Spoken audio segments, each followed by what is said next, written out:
দীনেশ ত্রিবেদী ঢাকায় ভারতীয় হাইকমিশনারের দায়িত্ব নেয় দুই দেশের সম্পর্ক নতুন মোড় নেবে। তবে এক্ষেত্রে ভারতকে বাস্তবতার নিরিখে এগিয়ে আসতে হবে, এমনটাই মনে করেন গবেষক ও রাজনৈতিক বিশ্লেষক আলতাফ পারভেজ। বাংলাদেশ স্বাধীন হবার পর এবারই প্রথম পেশাদার কোনো কূটনীতিকের বাইরে একজন রাজনীতিবিদকে ঢাকায় হাইকমিশনারের দায়িত্ব দিয়ে পাঠিয়েছে ভারত। রাজনীতির ময়দান থেকে উঠে আসা দীনেশ ত্রিবেদী এরই মধ্যে দায়িত্বও নিয়েছেন। একটা শক্তি হলে হবে না, দুজনে মিলে যা শক্তি হবে ওইটাই আসল শক্তি। 2024 সালের 5 আগস্টের পর থেকে বাংলাদেশের সবচেয়ে কাছের পড়শির সঙ্গে সম্পর্ক তিক্ত হতে শুরু করে। রাজনৈতিক পালাবদল, ক্ষমতাচ্যুত প্রধানমন্ত্রী শেখ হাসিনার ভারতে অবস্থান এবং পানির ন্যায্য হিস্যা, সীমান্ত হত্যার মতো বিষয়গুলো সংকটের মূল কারণ হিসেবেই দেখছেন এই বিশ্লেষক। আন্তঃনদীর পানির হিস্যায় বাংলাদেশ একটা নাজুক অবস্থায় আছে। তিস্তা চুক্তি হয়নি, গঙ্গা চুক্তি নবায়ন হবে কিনা, একটা সীমান্তে মানুষ মারাও যাচ্ছে, আবার পুশিনও হচ্ছে এবং বাড়তি পুশিনের একটা বিপদ আতঙ্ক তৈরি করে আছে বাংলাদেশের দিকে।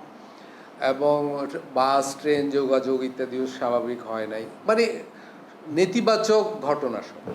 তো ফলে বাংলাদেশ প্রত্যাশা করে যে ভারত একটা আবার স্বাভাবিক সম্পর্কের দিকে এগোবে। তার মতে পেশাদার কূটনীতিক না হলেও দীনেশ ত্রিবেদীর আগমন দুই বন্ধুপ্রতিম দেশের চলমান শীতল সম্পর্ক উন্নয়নে সহায়ক হবে।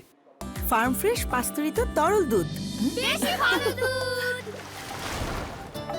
কূটনীতির চোখ দিয়ে সবসময় আন্তঃরাষ্ট্রীয় সম্পর্ক উন্নয়ন ঘটানো যায় না।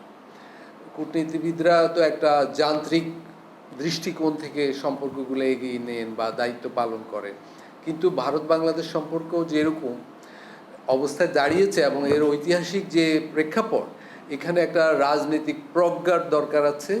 ফলে আমি বলবো ভারতের দিক থেকে এই পদক্ষেপটা ইতিবাচক। তবে অমীমাংসিত বিষয় নিষ্পত্তিতে ভারতকে রাজনৈতিক প্রজ্ঞা দেখাতে হবে বলেও মনে করছেন এই রাজনৈতিক বিশ্লেষক।